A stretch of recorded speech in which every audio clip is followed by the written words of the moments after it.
মোট শিক্ষকের সংখ্যা 18 আর শিক্ষার্থী মোটে 16 জন। তার চেয়েও অদ্ভুত ব্যাপার, এবারের এসএসসি পরীক্ষায় পাশ করতে পারেনি একজনও। শিক্ষার্থীদের মধ্যে প্রায় সবাই ফেল করেছে বাংলা ও ইতিহাস বিষয়ে। ঘটনাটি নরসিংদীর বেলাবু উপজেলার সুটুরিয়া ফজলুল হক খান দাখিল মাদ্রাসার। ফলাফলের এমন বিপর্যয়ে প্রতিষ্ঠানটির পাঠদান, শিক্ষকদের দায়িত্বশীলতা ও সার্বিক শিক্ষার পরিবেশ নিয়ে উঠেছে নানা প্রশ্ন। ফল প্রকাশের পর ক্ষোভ প্রকাশ করেছেন অভিভাবক ও স্থানীয়রা। তাদের অভিযোগ, শিক্ষকদের অনিয়মিত উপস্থিতি এবং নিয়মিত ক্লাস না নেওয়ার কারণেই দীর্ঘদিন ধরে পড়াশোনার পরিবেশ ব্যাহত হচ্ছে। বিষয়টি সংশ্লিষ্টদের জানানো হলেও কার্যকর কোনো পরিবর্তন আসেনি বলে দাবি তাদের। যার মধ্যে আসা এই যে 12টা, কেউ 12টার সময় যা, কেউ 1টার সময় যা, কোন লেখাপড়া কোনো ইয়ে হয় নাই। Optical brighter photo catalyst active granule সমৃদ্ধ বসুন্ধরা পাওয়ার ওয়াশ, ঝলমলে কাপড়ে ফুরফুরে মন।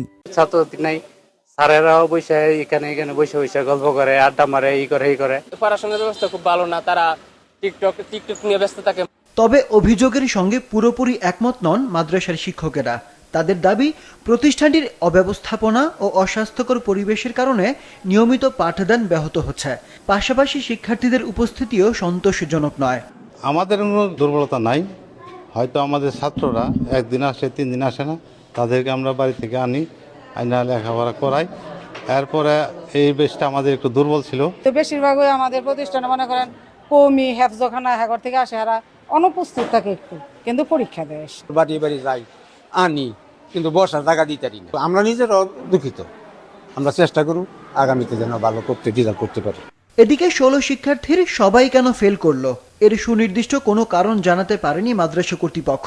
তবে অবকাঠামোগত সমস্যা সহ বিভিন্ন বিষয় বিবেচনায় নিয়ে ফলাফল পুনর্মূল্যায়নের জন্য আবেদন করার কথা জানিয়েছেন মাদ্রাসার সুপার। যারা ফেল করছে এর ভিতরে কি কারণ, আমি সব খাতা মূল্যায়নের জন্য অলরেডি প্রস্তুতি নিয়েছি, আবেদন করবো এবং বিতর্কত কি সমস্যা এটা আমি দেখব। এতগুলো ছাত্র আমার একবারে এইভাবে 10 নামার কথা না। আমি এটা থেকে বেরোয়ার জন্য আপনার চেষ্টা করতেছি, আমার শিক্ষকরাও নিবেদিত, আমিও চেষ্টা করতেছি ইনশাল্লাহ। এর বেশি আর কিছু বলার নেই। সংশ্লিষ্ট কর্তৃপক্ষ বিষয়টি কতটা গুরুত্ব দিয়ে তদন্ত করে এবং প্রয়োজনীয় ব্যবস্থা নেয় সেদিকেই তাকিয়ে সমাজের বিশিষ্ট জনেরা। আরিফুদ্দিন নবীন, মাছরাঙা, নিউজ ডেস্ক।